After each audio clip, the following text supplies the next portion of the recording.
निमापड़ा अनास्था खारज न्यूजकोड परवर्ती प्रसंग निमापड़ा एनएससी अध्यक्षा विरोध में अनास्था प्रस्ताव खारज हो जाएगी। काट खाई अध्यक्षा विरोध में आगत होता अनास्था प्रस्ताव पद बजाय रखिंट निमापड़ा एनएससी अध्यक्षा 2/3 वोट सस्मिता साहू विरोध में आसी नथिबारु पद बजाय रही एने सूचना देते निमापड़ा एनएससी कार्यनिर्वाही अधिकारी सरोज कुमार आचार्य। आज निमापड़ा एनएससी कार्यालय अनास्था प्रस्ताव उपरे भोट होइथिला। भोट रे 7 जन काउंसिलर अनास्था प्रस्ताव को विरोध करथिले। जणे काउंसिलर को वोट नाकच होइथिला, अन्य जणे वोट दानरू विरत रहिथिले। म्युनिसिपालिटी आईन अनुसार अध्यक्ष साधारण बैठक में व्यतिक्रम करथबा अभियोग होइथिला और सेथि पय तांको विरोध रे अनास्था प्रस्ताव आगत होइथिला, किंतु ताहा खारज हो जायछि। से तांको पद बजाय रखिछन्ति। मोर भाबुची सत्यर जय हेछि। मु जते काउंसिलर बंधु मोर सब अछंती आगुरु नेकी 2.5 वर्ष लाणी कार्य करूथली। एबे मध्ये समस्त को साथरे नेकी पुणी कार्य करिवि। सेमाने कहार गोटे प्ररोचना रे आसिकी मो विरोध रे अनास्था आनिथिले, किंतु दीर्घ 2.5 वर्ष लाणी मु जति जानिछि समस्त मो संगे मिसिकी सहयोग करंती आउ सब जते डेवलपमेंट कार्य हेछि सबुतरे सहयोग मध्ये करंती।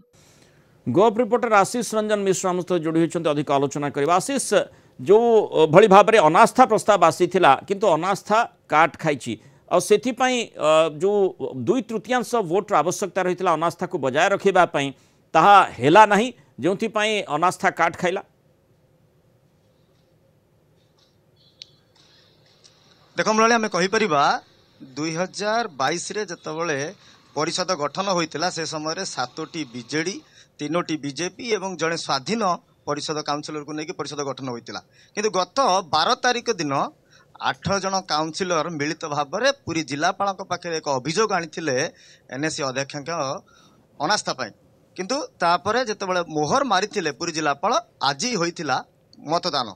किंतु ये मतदान समय 8 जन मतदान करथिले, जड़े संपूर्ण रूपे खारज मना करथिले जे मु मतदान देबी नहीं एवं सिथरु 7 जनकर मतदान जेतबले एनएससी अध्यक्ष विरुद्ध रे जाइतिला। आउ जड़े उभय मतदान देइछन, मतदान सपक्ष देइतिले अनास्थार सपक्ष और अनास्थार विपक्ष देइतिले, जहा फल रे जे उप जिला अतिरिक्त जिलापाल मध्ये उपस्थित थिले, आमर जिला निर्वाचन अधिकारी मध्ये उपस्थित थिले। से मत जे अतिरिक्त जिलापाल हमको सूचना देइतिले 7 जनकर भोट अध्यक्ष विरुद्ध रे जाइछि एवं से समय कह जाए 2/3 भोट जदि एनएससी अध्यक्ष विरुद्ध रे जाई थांता ताहले अनास्था मस्त कायम रही था। किंतु जे से फल अनास्था कायम है ना। आम सहित ए अंचल वरिष्ठ सांबादिक जड़े अच्छा पचार आज्ञा स्वागत करूँ कलिंग टीवी को।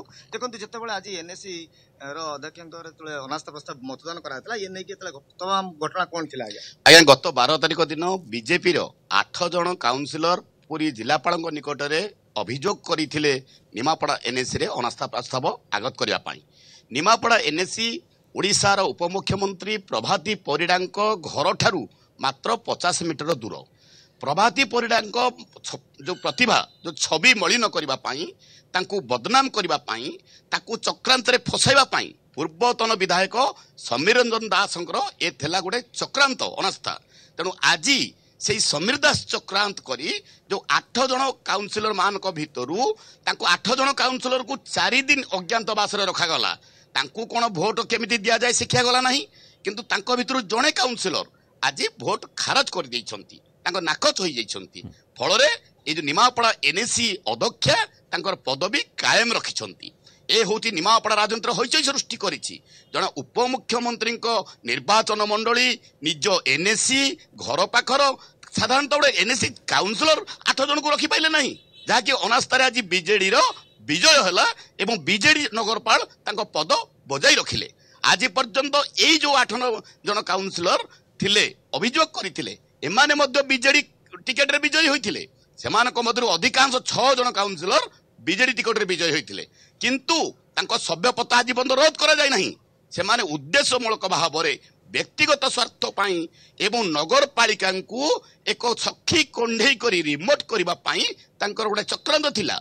जो भाई भाव में घटनाक्रम रहा जमती आशीष आम देखुचे जेहेतु माने जो 2/3 भोट अनास्था को बजाय रखा आवश्यकता रही, जेहेतु 2/3 भोट पड़ेला नहीं से अनास्था खारज होइछि एवं जे चेयरमैन रही सस्मिता साहू से निजर पद बजाय रखिंट। धन्यवाद आशीष रंजन मिश्र आलोचन आम सहित रही।